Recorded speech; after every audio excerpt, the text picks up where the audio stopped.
silakan duduk saudara. Ya, salam sejahtera buat kita semua.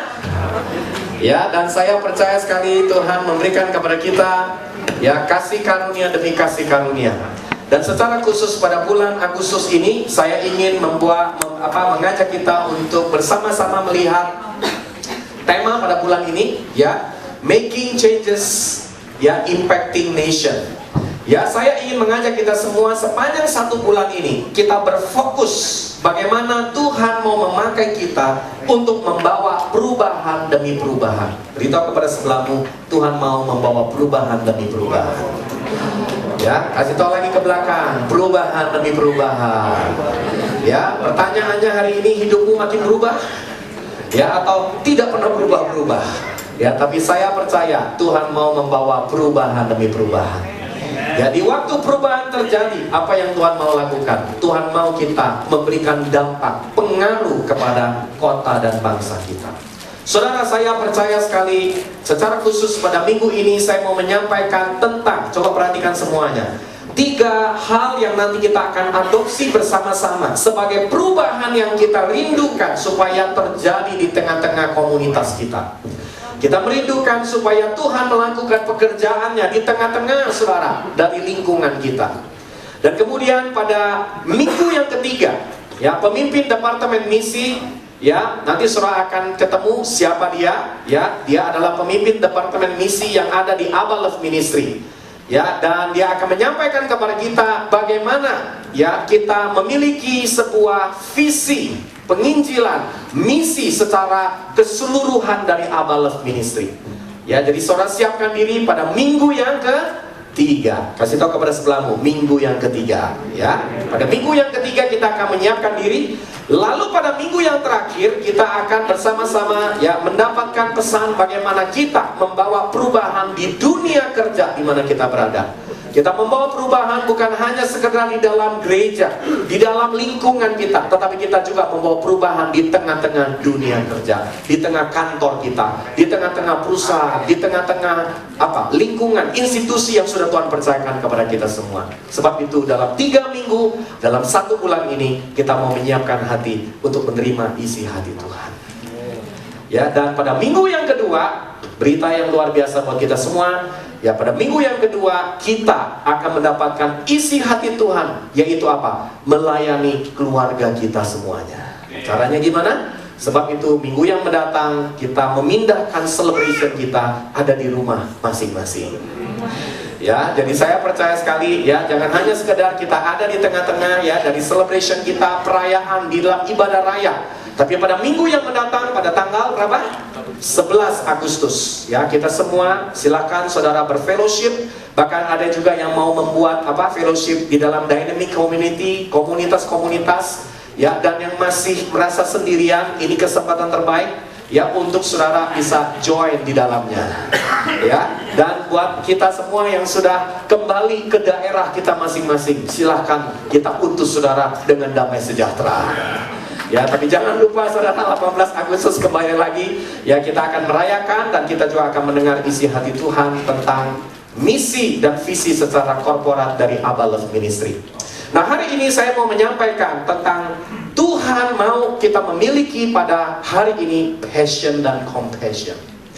Tuhan merindukan setiap saudara dan saya mengalami perubahan kehidupan, di mana kehidupan kita memiliki passion, keyakinan, keoptimisan, semangat yang menyala-nyala. Dan saya merindukan setiap saudara dan saya yang ada di tempat ini, kita Abba Love DCC, kita merindukan supaya setiap pribadi yang ada di tempat ini kita memiliki passion dari Tuhan. Saudara, passion begitu penting. Passion yang menjadi bahan bakar dan energi. Bagaimana kita bisa melakukan pekerjaan dan juga pelayanan yang sudah Tuhan berikan kepada kita. Kalau setiap pagi saudara bangun, saudara perlu perlu passion. Ya kan? Passion untuk untuk bekerja. Setiap kali kalau saudara yang sudah berumah tangga, ibu-ibu punya passion, ya kan? Membersihkan rumah, itu perlu passion juga. Ya kan? Atau kita juga yang dipercayakan di mana? Di dalam dunia pendidikan, ya dunia kerja, apapun kita punya passion, lakukan apapun juga. Betul? Ya, passion itu begitu penting. Kalau udah nggak ada passion, udah nggak ada semangat, waduh, kerja juga jadi nanggung-nanggung. Ya, lakukan apapun nggak pernah segenap hati. Tapi saya percaya Tuhan akan melakukan sesuatu di saat dia menemukan hati yang penuh passion, penuh semangat, penuh roh yang menyala-nyala, penuh dengan kesungguhan di dalam Tuhan. Tapi tidak cukup hanya punya passion, kita juga harus punya compassion. Mengapa kita punya compassion? Karena compassion adalah hati Tuhan yang ditaruh buat kita, sehingga akan membawa passion, akan senantiasa ada dalam kehidupan kita. Compassion adalah belas kasihan dari Tuhan. Saudara, ada banyak orang mendapatkan passion, semangat, tapi mereka belum memperoleh hati Tuhan, yaitu belas kasihan dari Tuhan. Sebab itu Matius 9 ayat 35 sampai 38. Saya mau mengajak kita semua membaca bersama-sama. Mari kita baca. Demikianlah Yesus berkeliling ke semua kota dan desa. Apa yang Yesus lakukan? Ia mengajar dalam rumah-rumah ibadat. Mari kita baca lagi. Dan memberitakan Injil kerajaan sorga. Dan ada kalimat yang bagus sekali. Serta melenyapkan segala penyakit dan kelemahan. Saudara, apa yang Yesus lakukan? Yesus mengajar, ini hal yang pertama. Kedua, Yesus memberitakan Injil kerajaan surga. Dan bukti dari Injil kerajaan surga adalah segala penyakit dan kelemahan dilenyapkan. Saudara rindu melihat penyakit dan kelemahan dilenyapkan?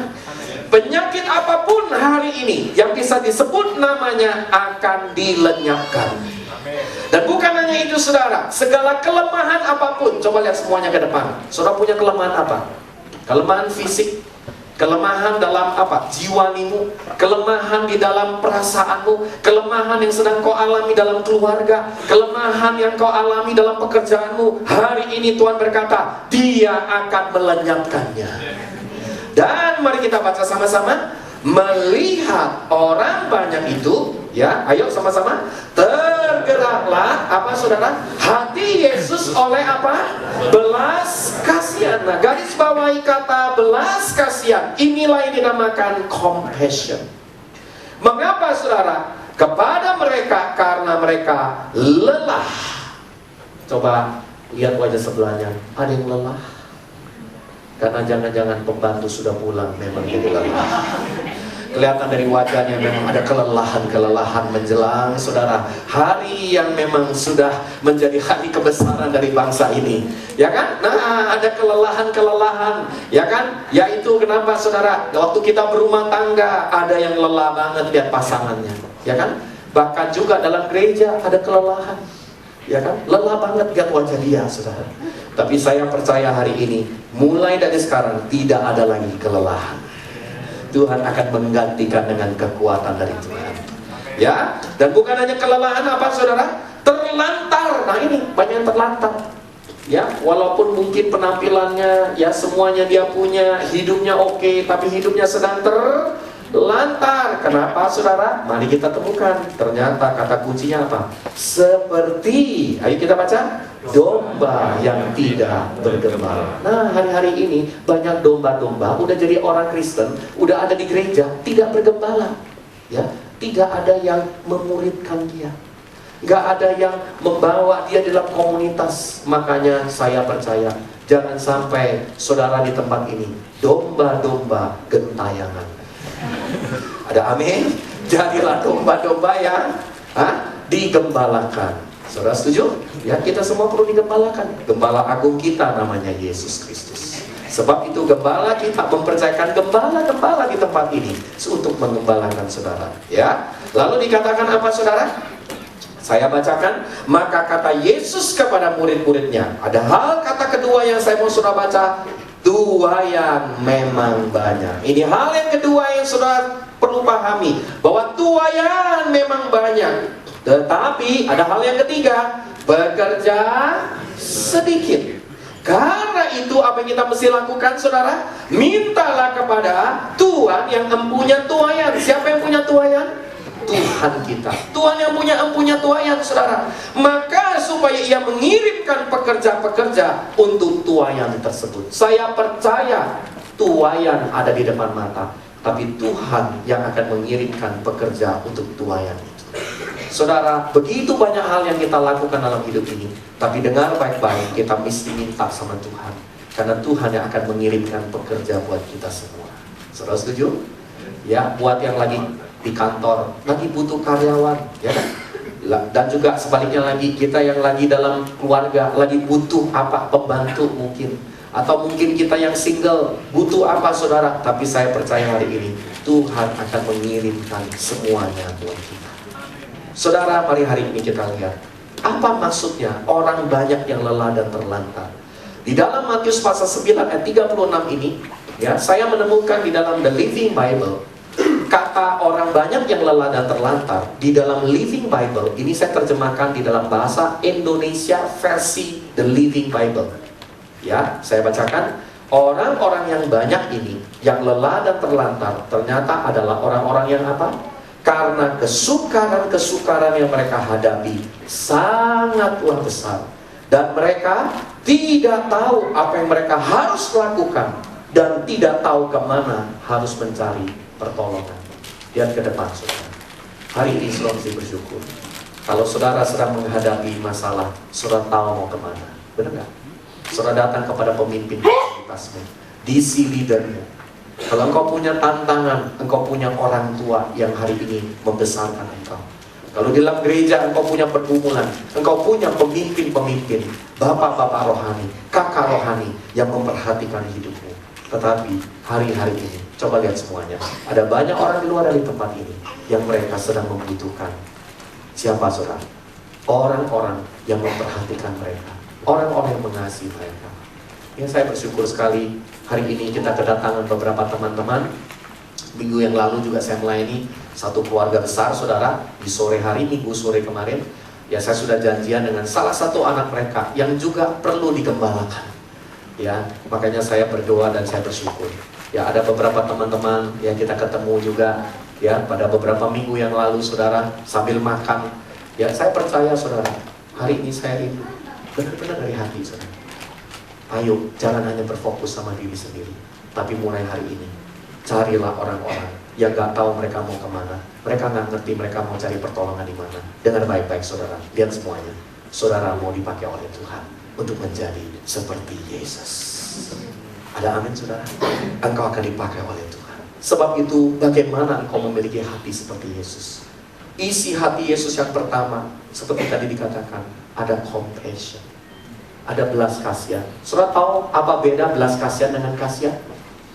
Yang namanya kasihan, kalau lihat pengemis, lihat anak jalanan, lihat orang-orang di pinggir, saudara, yang mereka apa? Susah, kita jadi kasihan. Menurut survei beberapa tahun yang lalu yang saya tahu dari pelayanan yang kami pernah lakukan kepada anak-anak jalanan, ya, satu hari 5 tahun yang lalu kita sempat kumpulkan 1000 anak-anak jalanan di bawah kolong jembatan Citraland Grogol. Itu di bawahnya tuh bagus juga tuh, bisa bikin buat apa, outbound, saudara. Ya kan, itu tempatnya gede banget. Ya, dan waktu itu dihadiri, kita mengundang juga, ya, dari beberapa birokrat pemerintah yang hadir. 1000 anak-anak dikumpulkan. Dan saudara tahu penghasilan anak-anak jalanan waktu itu jangan-jangan lebih besar daripada saudara. Penghasilannya 1 bulan 1,2 juta. Kenapa, saudara? Karena mereka itu sudah kasih laporan sama kita. Kan ada tim kita yang melayani, dan mereka kasih tahu, Kak, ini rata-rata penghasilan kami sekian. Itu masih di atas UMR loh berarti. Ya kan? Makanya susah. Kenapa anak-anak jalanan itu kalau dipekerjakan susah? Karena mereka nggak usah kerja, minta-minta aja dikasih. Ya, makanya saudara, apalagi menjelang Natal. Ya, menjelang Natal, saudara tahu, mereka udah paling pintar. Kak, atau Pak, mereka panggil Om.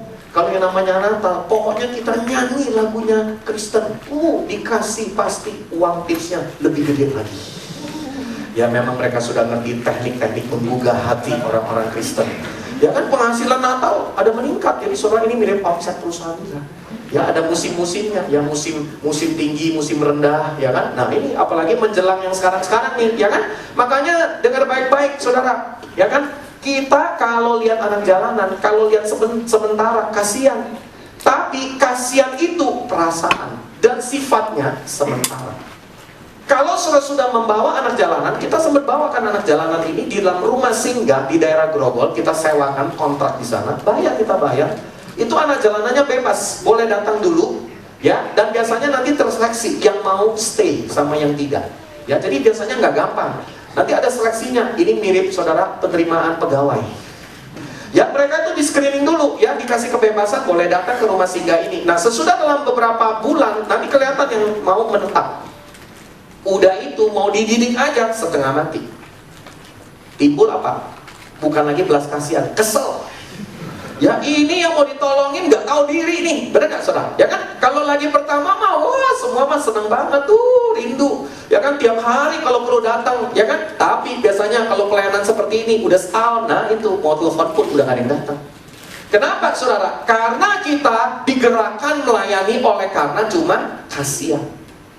Tapi kalau yang namanya digerakkan oleh hati Tuhan, yang dinamakan apa? Belas kasihan. Ini bukan lagi perasaan semata-mata, tapi ini adalah sebuah keputusan. Ini adalah sebuah apa, saudara? Sebuah tindakan yang kita lakukan secara konsisten dan terus-menerus. Ini namanya belas kasihan. Saudara tahu kenapa? Kenapa saudara Yesus mengasihi saudara dan saya? Kenapa Yesus mati di kayu salib buat kita semua? Karena dia memiliki belas kasihan. Dia bukan kasihan. Ya kan, kalau dia lihat saudara, aduh, kalau lagi senang, dia mengasihi engkau. Tapi kalau lagi nggak suka, mungkin saudara juga digeser keluar. Makanya hari ini saya percaya, sebagai pemimpin, sebagai orang Kristen, sebagai pribadi yang di dalam Tuhan, punyailah compassion. Compassion atau belas kasihan adalah sebuah keputusan. Lepas dari dia mau merespon apa enggak, lepas dari dia mau sungguh-sungguh atau tidak, tapi kita harus selalu punya hati Tuhan. Ada amin saudara? Hati Tuhan selalu memberikan kesempatan kedua kepada kita.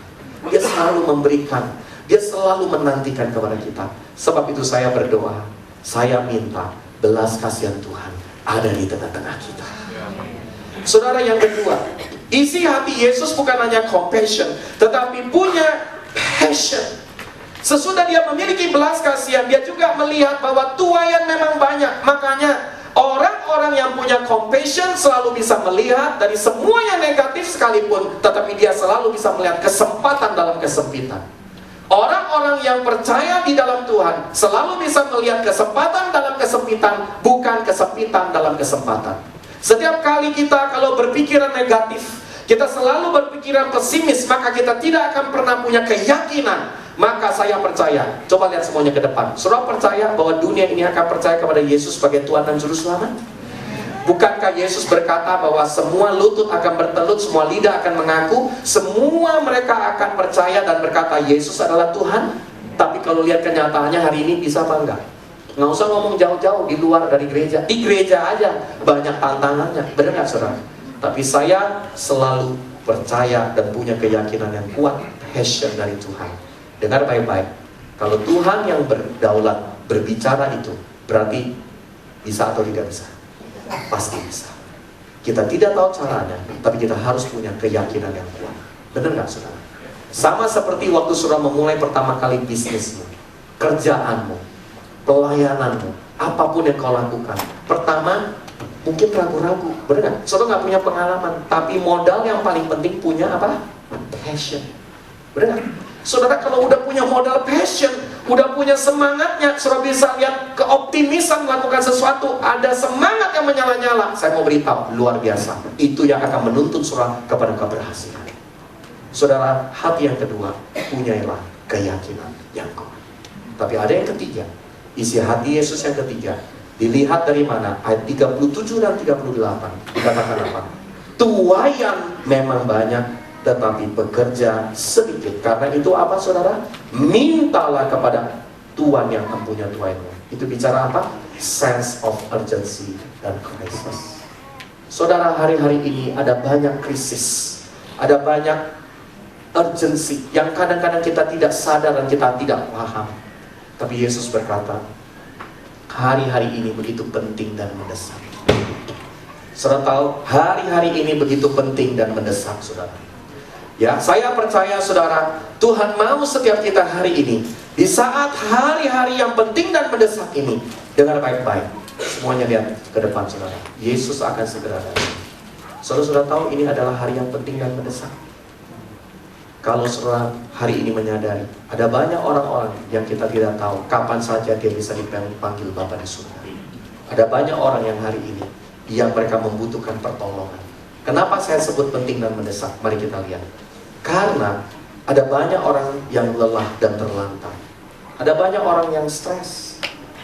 Ada banyak orang yang tidak punya pekerjaan. Ada orang yang mereka, saudara, anak-anak muda. Ada banyak wanita-wanita yang perlu ditolong. Ada banyak pelacur dan waria di tengah-tengah kota kita. Ada banyak orang miskin, saudara, yang di sekitar kita. Ada banyak anak jalanan, saudara.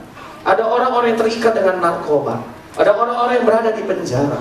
Ada orang-orang yang perlu ditolong dalam dunia pendidikan, dunia kesehatan. Ada orang yang perlu ditolong karena usia mereka. Dan saya mau ajak saudara yang di ruangan ini, Abalef TCC, kita mengambil sebuah keputusan untuk kita mengadopsi. Dan kita melihat ada sense of urgency dan crisis. Saudara, kita tidak bisa adopsi semua hal. Dan saya mau beritahu, kita tidak bisa menjawab semua hal. Tapi yang kita perlu lakukan adalah lakukan bagian kita. Untuk apa? Untuk menjawab kebutuhan dari orang-orang yang lelah dan terluka. Mereka nggak tahu mau kemana. Mereka perlu ditolong, saudara. Sebab itu, hal yang pertama, Abalef TCC, kita akan mengadopsi yang pertama, yaitu sebuah pelayanan yang kita sebut dengan sahabat anak bangsa. Saya akan undang istri saya untuk maju ke depan dan akan bercerita tentang bagaimana kita membawa perubahan dari perubahan dan kita mau melakukan, yaitu apa, saudara? Mempengaruhi bangsa kita. Mari hari ini saya mau mengajak kita semua melihat apa yang dikerjakan di dalam sahabat anak bangsa yang sudah hampir 4 tahun ini. Iya, selamat siang Bapak Ibu semuanya. Kalau mungkin beberapa tahun yang lalu, 2 tahun yang lalu saya sempat menyampaikan juga tentang sahabat anak bangsa. Kalau ditanya apakah sahabat anak bangsa merupakan sebuah wadah di mana kita peduli terhadap orang-orang yang memerlukan pendidikan. Kalau mungkin di antara kita tidak terlalu banyak yang kesulitan dalam hal kita sekolah, tetapi ada banyak juga orang-orang di sekitar kita, mereka yang untuk sekolah aja mereka sulit, terutama dalam hal keuangan. Mungkin secara keinginan untuk sekolah ada, tetapi mungkin dari sisi yang satu, kondisi keuangan di keluarga mereka itu tidak mampu untuk menyekolahkan. Nah, karena itu beban ini Tuhan memang berikan waktu itu pada saya dengan beberapa teman yang akhirnya kami mengadopsi anak-anak yang mereka mau sekolah, tetapi mereka tidak ada kemampuan dalam sisi keuangan khususnya. Tetapi mereka tetap tinggal bersama dengan orang tua mereka masing-masing. Nah, apa yang dilakukan adalah kami sekolahkan mereka. Ada teman-teman yang mereka survei untuk sekolahnya. Kemudian ada teman-teman juga yang akhirnya mereka juga mendaftarkan, mengarahkan untuk mereka ada di sekolah-sekolah tertentu. Dan ini kami jalani sudah ada sekitar 6 tahun ya, 5-6 tahun. Yang kalau ditanya bagaimana bisa sampai 5-6 tahun berjalan, dari mana? Saya sendiri kalau sampai berpikir sampai hari ini saya juga nggak ngerti Tuhan dari mana. Setiap kali awal tahun ajaran baru bulan Juli itu merupakan Juni-Juli itu merupakan sebuah beban. Maksudnya Tuhan ini mulai banyak yang akan mengajukan uang pangkal dan sebagainya. Kalau kita melihat di Indonesia memang ada program 9 tahun wajib belajar, tetapi pada kenyataannya yang diberikan atau memang mereka tak membayar itu hanya uang sekolah, dan itu pun hanya di sekolah negeri. Kalau di sekolah swasta mereka tetap membayar. Di sekolah negeri pun selain uang sekolah, memang hanya uang sekolah, tetapi uang pangkal, uang buku, uang seragam, dan semuanya uang kegiatan itu masih membayar, dan itu biaya cukup besar sekali buat mereka. Nah, akhirnya kami mengadopsi sampai hari ini ada sekitar 54 anak yang kami sekolahkan. Salah satu yang ada bersama dengan kita siang hari ini, saya boleh undang Hanjaya untuk bisa bersama dengan saya, bersama dengan Ibu Eka juga. Silakan Ibu, boleh maju depan. Namanya Hanjaya. Hanjaya ini ada di dalam sahabat anak bangsa. Kalau Bapak Ibu sempat mensupport pelayanan sahabat anak bangsa dari beberapa tahun yang lalu, ini adalah salah satu hasilnya. Salah satu hasilnya di mana Hanjaya ini tahun ini masuk di Sekolah Tinggi Intelijen Negara, Sekolah Tinggi Intelijen Negara. Dan ini nantinya 4 tahun, dia akan 4 tahun di sekolah ini, sekarang ada di Sentul. Dia akan menjadi salah satu intel yang ada di Indonesia. Doakan 15 tahun kemudian, siapa tahu dia bisa menjadi kepala BIN di Indonesia.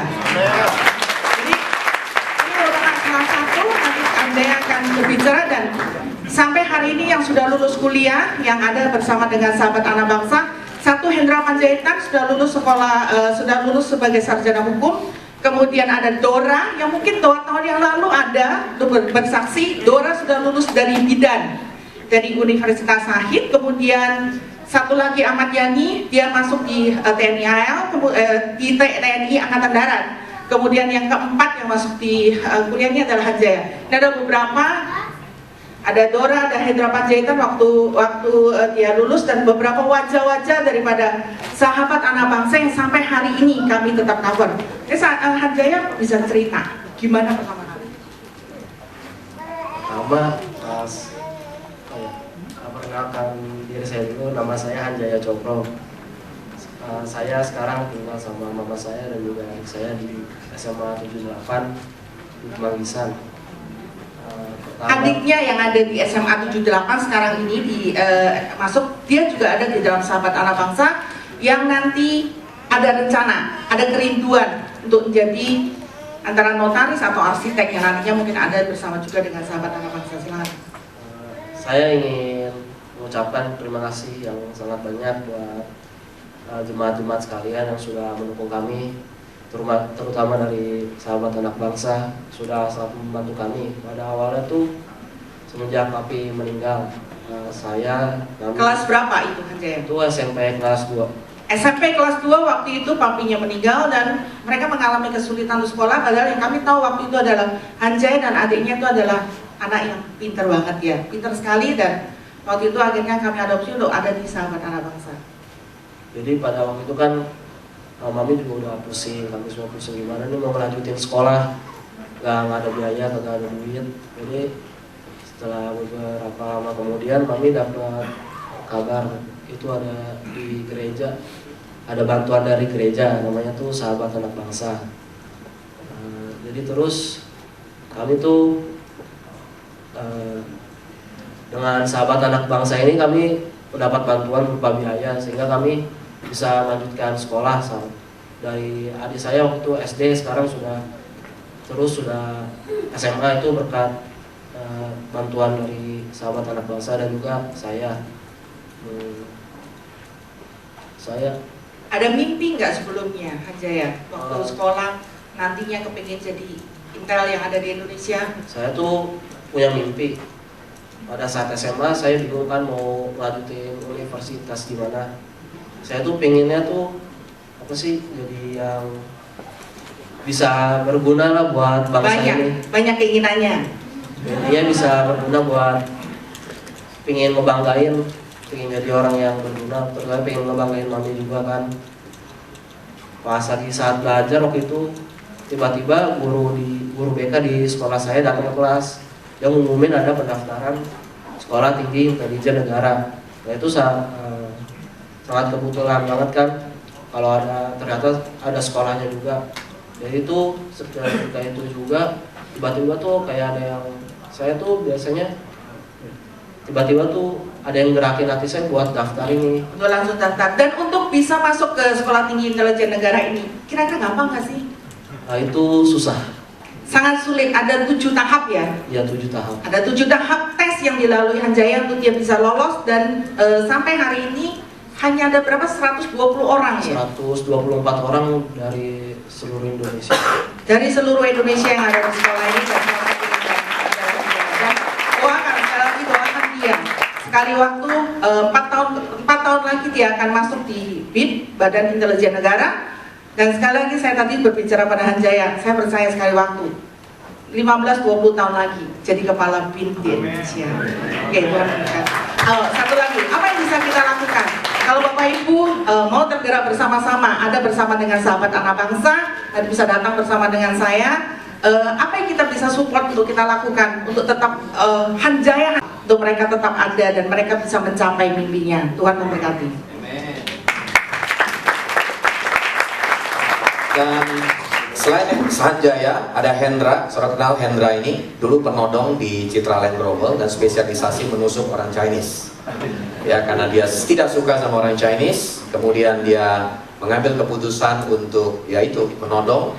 Dan kemudian kita temukan dia dan kita didik dia dan dia sudah lulus ya, dengan nilai 3, sekian ya di Universitas Pancasila ya di Fakultas Hukum, dan kita juga sedang membawa dia supaya dia mulai bekerja dan bisa berkarya. Dora juga anak yang pintar sekali ya, dan dia sekarang sudah lulus dari Akademi Kebidanan.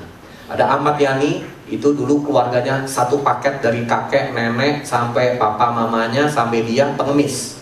Jadi itu udah jadi profesi. Ya, ternyata pengemis itu ada profesinya juga ya, dan bisa eksis.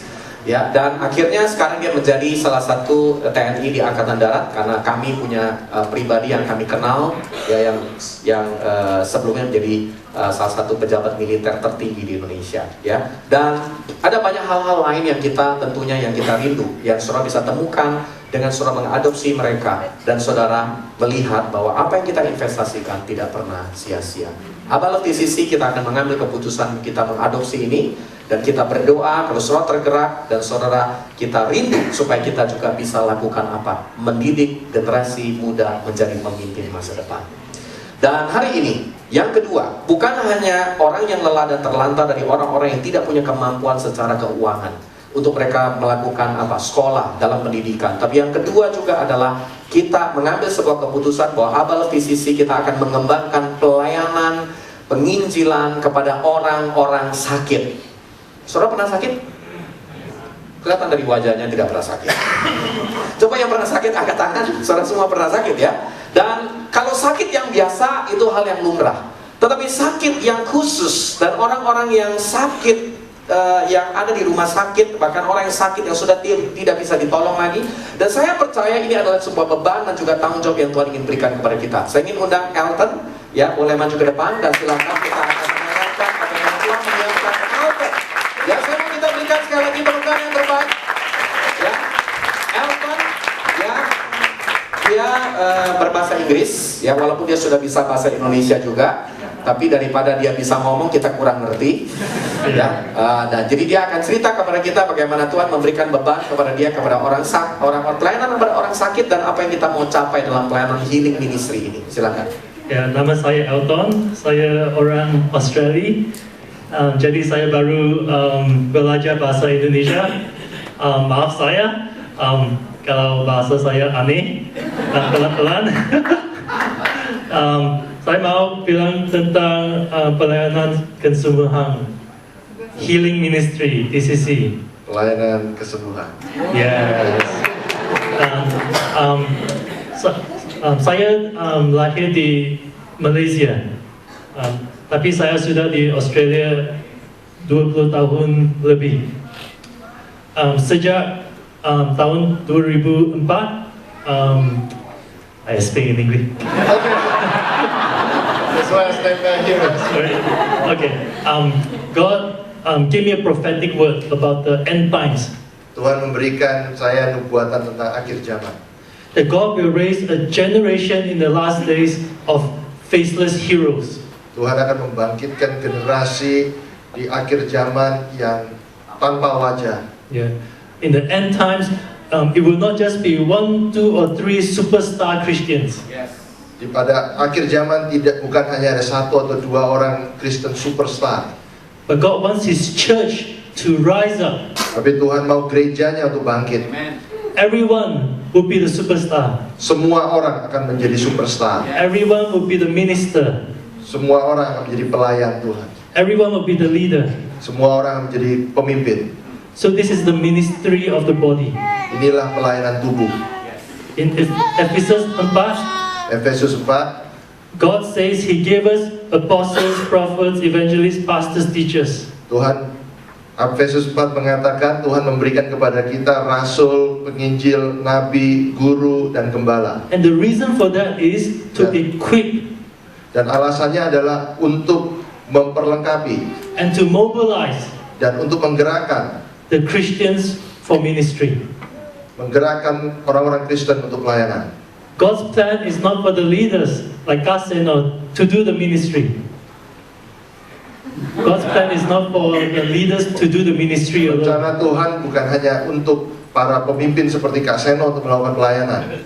But God's plan is for the leaders to equip you for ministry. Tetapi rencana Tuhan adalah untuk setiap pemimpin, untuk memperlengkapi kita semua untuk pelayanan. And Ephesians 4 says to equip us for the work of ministry until we are perfected to the full stature of Christ.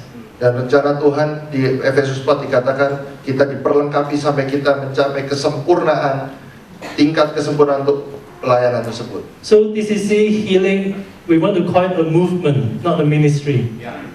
Jadi dalam pelayanan kesembuhan di dalam DCC kita tidak menyebutnya sebagai pelayanan, tetapi sebuah kegerakan. Correct. Because it's not about the healing team doing all the healing. Karena ini bukan hanya sekedar tim penyembuhan yang melakukan penyembuhan. We're here to provide training Kami ada di sini untuk memberikan pelatihan and to help mobilize. dan untuk membantu menggerakkan. So the people praying for healing are you. Jadi orang yang akan melakukan doa untuk kesembuhan adalah Anda, Bapak Ibu sekalian. You are the healer. Kaulah penyembuh itu. Can you say to one another, you are the healer? Katakan satu dengan yang lain, yuk kau adalah penyembuh. Amen. So the strategy is to work through the DCs. Jadi strateginya adalah bekerja di dalam DC. And it starts with the DCL. Dan mulai dengan pemimpin Komsel yaitu DCL. So prepare for me, for Eric, for the healing team to call the DCL. Jadi kami akan memanggil para DCL. Okay? When I call you, please have the right response. Waktu kami menelepon Anda, kami di sini adalah Elton dan Eric dan tim daripada pelayanan penyembuhan akan menelepon Anda. Ya, Mas Obe ya, Mas Obe. Ya, mohon berikan respon yang terbaik. When you see my name, don't say, oh my God, it's Elton. Kalau Anda melihat namaku di handphonemu, janganlah kau berkata, oh Tuhan ini Elton. Instead say, yes, my Lord, it's Elton. Katakan, ya Tuhan ini Elton. Yes. Help cooperate with us. Ya, bantu untuk bekerja sama dengan kami. We know there's many people who are sick. Kami tahu ada banyak orang yang sedang sakit. Even with our family, there will be some people who are sick. Di dalam keluarga kita pun mungkin ada orang yang sedang sakit. The healing ministry cannot be the work of just one or two people. Pekerjaan pelayanan kesembuhan tidak bisa hanya 1-2 orang. There's not enough people. Tidak cukup orang. It has to involve all of us. Dia harus melibatkan semua kita. But thank God we're in a community. Tapi puji Tuhan kita ada dalam sebuah komunitas. And as a community, Dan sebagai komunitas, as DCs, sebagai DC, we can achieve a lot more together. kami dapat melakukan lebih banyak lagi bersama-sama. Amen. And we were working with an interchurch group called SOS. Dan kita bekerja sama dengan suatu kelompok interdominasi bernama SOS, Sahabat Orang Sakit. Sahabat Orang Sakit. And this group focuses on hospitals. Dan grup ini berfokus kepada rumah sakit. So we have a lot of network and connections to sick people in hospitals. Jadi kita memiliki banyak koneksi atau berhubungan dengan banyak rumah sakit. So there will be a lot of opportunities for us to visit and pray for the sick. Dan kita punya banyak kesempatan untuk berdoa bagi yang sakit. So the harvest is plentiful, Tuayan begitu banyak, but then the ministers are few. tetapi pelayan sedikit, pekerja sedikit. So we challenge you, TCC. Jadi kami menantang Anda di sisi. Let us rise up. Mari kita bangkit. It's not about us. Ini bukan tentang kita. Church is about other people. Gereja dan tentang orang-orang di luar sana. It's about loving your neighbor. Itu tentang mengasihi sesama kita. People who are sick, people who are in need, people without Jesus. Orang yang sedang sakit, orang yang sedang membutuhkan, orang-orang yang tanpa Kristus. Let us give this healing ministry priority. Mari kita berikan prioritas kepada pelayanan kesembuhan ini. We all have career. Kita semua punya pekerjaan. We all are very busy men. Kita semua punya kesibukan. It is not about you being free. Ini bukan tentang Anda sedang bebas. It is about priority. Ini tentang prioritas. Do you give it priority? Apakah Anda memberikan prioritas? If you give it priority, you will have time. Kalau Anda memberikan prioritas, Anda akan mempunyai waktu. Thank you. Terima kasih. Dan saya percaya sekali apa yang Tuhan berikan kepada kita semua, kekayaan dari kerohanian, ada pribadi yang mendedikasikan dirinya untuk pelayanan, menjadi sahabat buat orang sakit. Dan kalau boleh nanti kita juga tambahkan sahabat orang sehat. Ya, karena orang sakit satu hari mereka akan jadi orang sehat. Dan saya ingin mengajak kita semua memberikan support. Ya, kalau saudara memiliki keluarga yang ada di Singapura, kemudian juga di Penang, ya, kita memiliki jaringan network, langsung akan dibesuk dengan standar operating prosedur SOP 1x24 jam. Ya, dan ini saya sudah lihat sendiri pribadi yang luar biasa, Pak Stefanus Wijaya menjadi sahabat dan rekan yang saya ketemu dengan Pak Stefanus pertama kali sekitar 1,5 tahun yang lalu. Dan saya menyatakan memberikan satu semangat dan support, dan mereka menerbitkan tabloid SOS. Ya, dan saya menuliskan artikel tentang bagaimana Tuhan akan lakukan kesembuhan melalui orang-orang sakit. Dan saya sendiri juga sudah diajak, ya, di waktu di Singapura kemarin juga, untuk besuk kepada orang-orang sakit. Mirip seperti dokter. Saudara tahu kalau dokter kan visit pasien kan? Nah, ini kita dokter rohani, visit pasien juga. Ya, dan saya mau katakan, ya, di Mokhtar Yadi Center, Cancer Center, kita juga menerima kesempatan setiap hari tertentu ada satu ruangan untuk mendoakan pasien. Jadi saudara, saya percaya bahwa salah satu tempat di mana gereja harus ada di dalamnya adalah rumah sakit. Di rumah orang sakit, bukan hanya rumah sakit, rumah orang sakit juga kita perlu datangi. Dan saya percaya ini ciri khas pelayanan Yesus. Yesus selalu memberitakan Injil dengan tanda apa? Menyembuhkan penyakit. Sebab itu TCC mengambil sebuah komitmen untuk kita memberikan support. Dan saya mau mengajak semua DC leader, ya, kalau mendengar nama Elton, yes.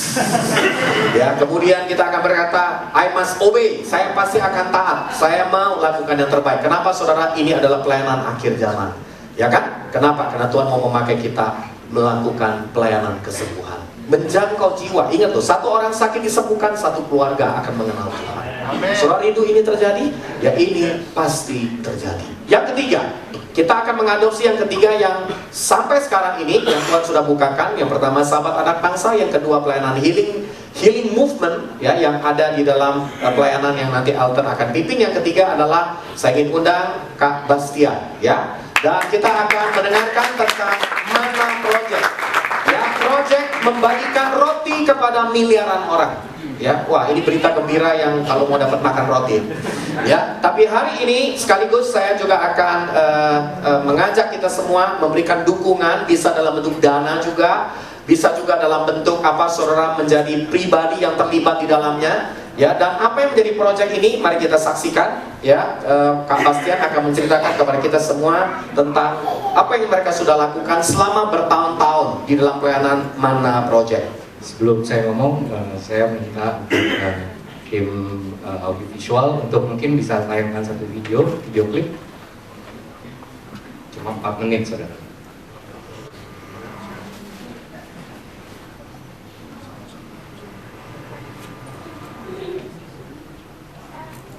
Ini video klip ini kami buat setiap kali kami ada pelayanan. Kali ini video klip waktu kami pelayanan di China tahun 2011 akhir.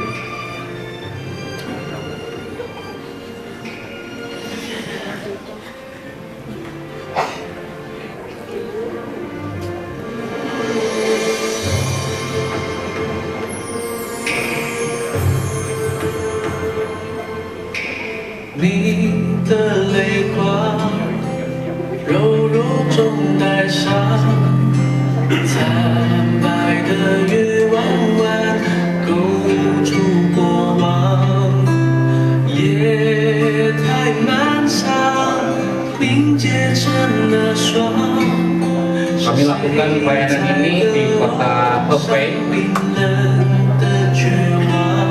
Hefei itu di provinsi Anhui. Ini kita lakukan pelayanan ini juga di depan kantor polisi, saudara. China itu sangat open sekali. Pas waktu Natal, kita nggak nyangka bahwa mereka sangat membuka kesempatan ini. Kalau Natal doang ya, saudara, di bulan Desember itu. Nah, ini yang kami lakukan bersama dengan para volunteer di sana. Kami pakai toolsnya itu bentuk biskuit. Biskuitnya itu kami cetak dengan firman Tuhan dalam bahasa Mandarin. Soalnya tim yang pergi itu nggak bisa Mandarin semua. Ya, jadi kita pakai toolsnya itu ya udah biskuit aja gitu loh ya. Jadi jangan pikir kita nggak bisa ngomong bahasa orang tersebut, kita nggak bisa nginjil, saudara. Kita bisa pakai cara apapun untuk memberitakan firman Tuhan. Nah, Natal itu buat mereka karena banyak influence dari Amerika, jadi ya Natal buat mereka ya cukup istilahnya pesta. Tapi nggak banyak tuh kalau Natal itu dibagikan hadiah. Nah, kami coba bikin bingkisan-bingkisan seperti ini, kemudian kami bagikan pada mereka. Dalam 1 minggu mereka bisa buat KKR itu sampai sekitar 4-5 kali, saudara. Ya, di sini beda sama di sana. Kalau di sana yang khotbah orang itu juga, yang bersih-bersih orang itu juga, saudara. Bikin panggung, ngelipet karpet, itu semua mereka yang kerjakan. Nah, itu saya tahu artinya apa. Karena meskipun saya nggak bisa bahasa Cina, karena setiap kali ya mungkin saya tuh ngelihat dulu gitu loh. Oh, ini ayatnya ini. So kali biskuit kita kehabisan, kita nggak punya cara lain, gimana udah nggak keburu untuk cetak. Mereka punya ide, mereka tulis di tangan, saudara. Kalau mau biskuit baru, datang ke alamat ini. Nanti kita bagikan biskuit lagi. Ini di pasar. Ya. Wah, kalau saudara kalau di China pasarnya seru, saudara. Kita bagi biskuit, iya. Di sini ada tukang gigi, saudara. Ya. Tukang ayam sebelahnya, tukang sayur gitu. Tapi tetap kita bisa melakukan penginjilan juga.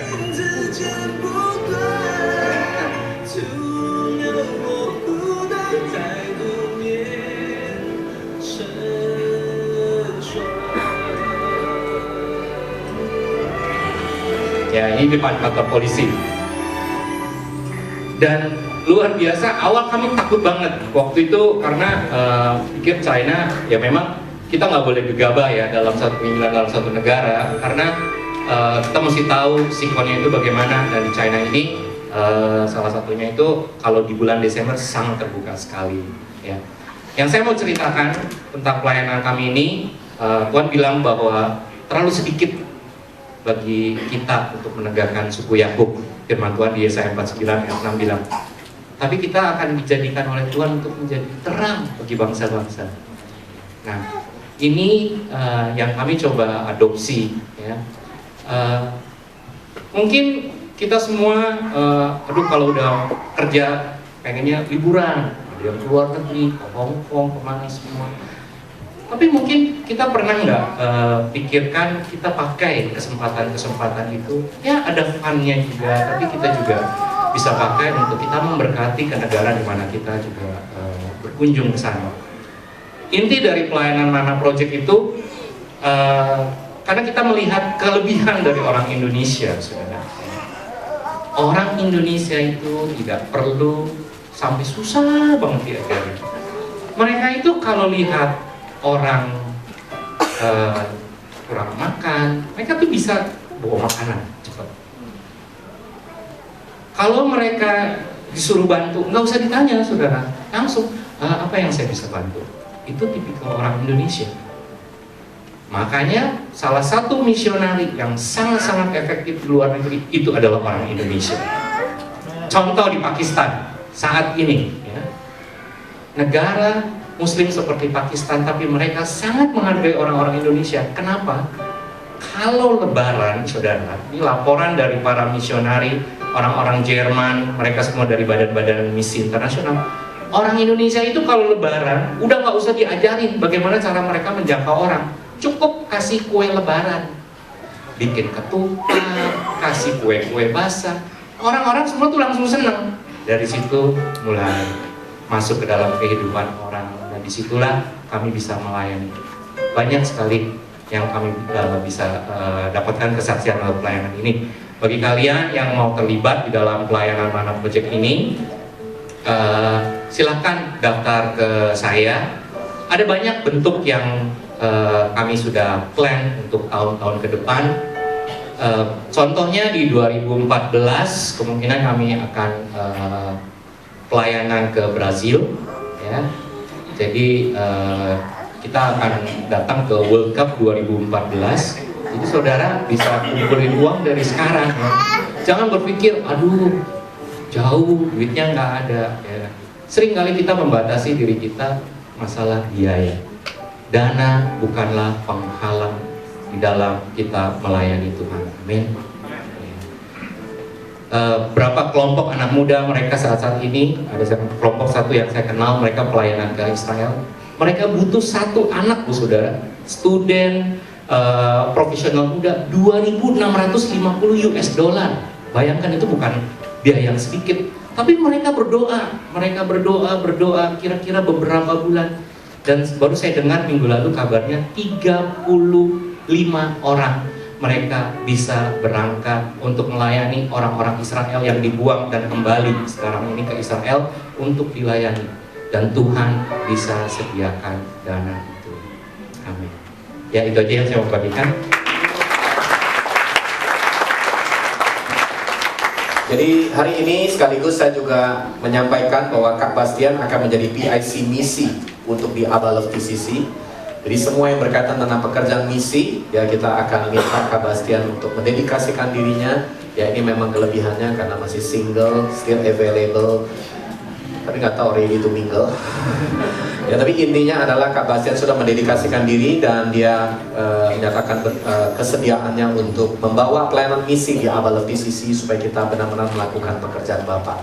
Saudara dikasih oleh Tuhan, pertanyaan saya hari ini, apa yang kita mau lakukan? Apakah kita semua akan sekedar melihat dan mendengar, tetapi ataukah sebaiknya saudara membawa sebuah respon? Respon dari mana? Respon dari hati. Mungkin saudara bilang, Kak saya nggak bisa pergi, tapi saya bisa support dana. Atau di antara saudara bisa support secara dana, mungkin tidak bisa, tapi saudara bisa support dengan saudara pergi. Atau ada di antara saudara yang bisa melakukan support lewat doa, berdoa. Mungkin ada bagian-bagian tertentu yang kita bisa lakukan.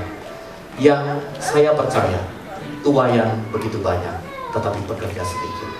Tapi saya percaya, saya yakin, Yesus akan segera datang. Berita Injil akan diberitakan, dan dunia akan dipulihkan oleh Tuhan. Mari hari ini saudara, saya mau kita berdoa, kita datang kepada Dia.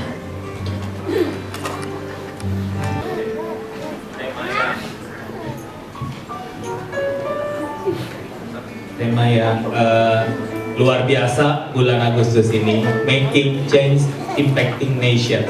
Tapi seperti tadi disampaikan, perubahan itu harus diawali dari setiap diri kita pribadi masing-masing. Ada amin? Dimulai dengan melakukan mungkin hal-hal kecil. Tadi dikatakan yang pertama, tergeraklah hati Yesus dengan belas kasihan. Jadi tidak berhenti sampai di kasihan, tapi perlu ada compassion. Lalu yang kedua, kita harus punya passion, keyakinan yang teguh untuk tetap melakukan apa yang Tuhan percayakan, yang Tuhan berikan. Dan yang ketiga, ada sense of urgency juga. Jadi setiap ada kepentingan yang mendesak, kita mau men-set priority kita. Dan tadi sudah disampaikan, ternyata wadahnya banyak. Mulai dari sahabat anak bangsa, saya yakin mungkin setiap kita ada yang tergerak untuk melayani dalam hal ini. Mungkin selama ini kita bingung harus kemana, tapi nggak ada yang kebetulan siang hari ini kita sudah tahu harus menghubungi siapa dan terlibat di dalam sahabat anak bangsa, juga di dalam sahabat orang sakit yang ada passion untuk mendoakan orang-orang sakit dalam pelayanan ini, bisa menghubungi Elton. Tapi benar, bukan pelayanan, tapi ini adalah suatu movement, kegerakan. Dan yang terakhir juga untuk misi, kita sudah tahu harus menghubungi siapa, Kak Bastian, ya. Jadi kita memimpikan perubahan yang luar biasa, bisa mengubah bangsa, bisa mengubah dunia bahkan. Tapi kalau kita nggak mau memulai dari diri kita, saya rasa itu hal yang tidak mungkin atau hal yang mustahil. Ya, minggu depan seperti yang sudah disampaikan oleh Kak Seno, celebration bukan diliburkan, tapi dipindahkan ke dalam komunitas keluarga masing-masing ataupun dynamic community kita berfellowship. Mungkin seringkali kita waktunya tidak tepat ataupun ada kesibukan, tapi minggu depan tolong di-set, diprioritaskan, kita ambil waktu kebersamaan sama keluarga ataupun sama komunitas kita, ya. Jadi kita akan hadir lagi bersama-sama tanggal berapa, saudara? Tanggal 18, ya. Tadi sudah disampaikan. Jadi Departemen Misi Abalov akan menyampaikan misi Abalov secara keseluruhan dan kita akan melihat dan mendengar secara langsung. Jadi akan hadir nanti tanggal 18, sudah bisa hadir kembali. Coba lambaikan tangannya. Iya. Terima kasih. Juga hari simponi juga akan diadakan hari Selasa tanggal 20. Biasanya minggu kedua, tapi khusus bulan Agustus ini kita akan adakan di minggu ketiga tanggal 20 Agustus, masih berada di tempat yang sama di home, jam 7 sampai 9 malam. Jadi tolong dicatat tanggalnya dan kita akan kembali bersama-sama berdoa secara korporat di dalam acara simponi ini. Ya, KKR Pria Sejati terbuka untuk wanita kalau KKR-nya. Jadi tanggal 27 Agustus pukul 7:30 akan diadakan di Gedung Maisonet lantai 4. Jadi untuk KKR-nya wanita bisa hadir. Nah, untuk campnya ini dikhususkan untuk para pria saja pada tanggal 14 sampai 15 September di Hotel Gria Astuti Cisarua, hari Sabtu dan Minggu. Juga pre-campnya akan diadakan hari Selasa tanggal 10 September pukul 7:30 di Gedung Greenfield Maisonet lantai 4. Bisa menghubungi saudara David. Ya, kepada pendaftarannya pada David Christopher juga Wilson Susilo. Ya, ini juga kembali akan diadakan acara KBC dengan tema Dare to Success Camp pada tanggal 14-15 September di Agape Residence. Jadi saudara juga bisa melihat jadwalnya. Untuk bagi yang belum mengikuti KBC, saya sarankan untuk bisa ikut karena ini memberikan impact di dalam dunia marketplace. Bagaimana kita melakukan prinsip-prinsip kebenaran firman Tuhan di dunia pekerjaan. Ya, baik.